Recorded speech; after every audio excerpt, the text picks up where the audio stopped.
Mummy यहाँ परेशान, घर में धूल ही धूल हो चुकी है।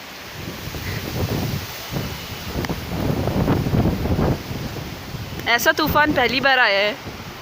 मैं तो हॉस्टल में रहती हूँ, मम्मी ने बताया।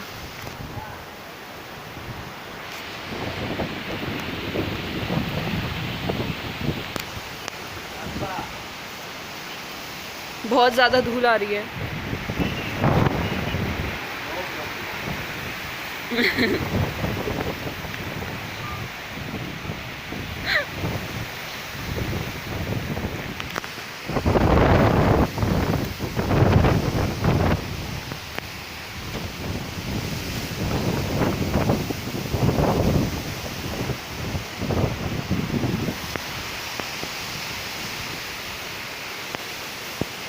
दो तरफ से हवा आ रही है, एक तो आ रही है इस तरफ से और एक इस तरफ से। दोनों तरफ से हवा आ रही है और ये पहली बार हो रहा है।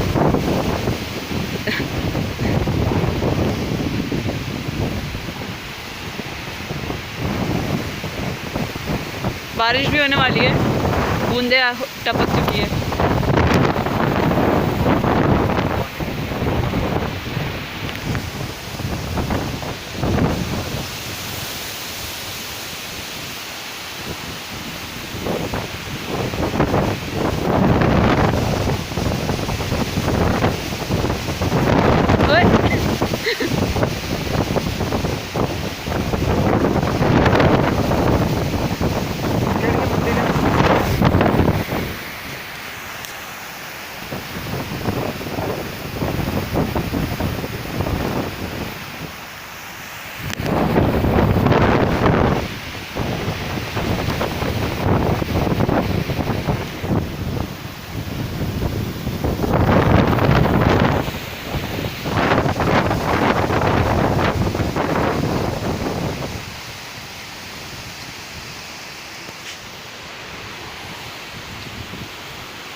इस साइड से भी चालू हो चुकी है।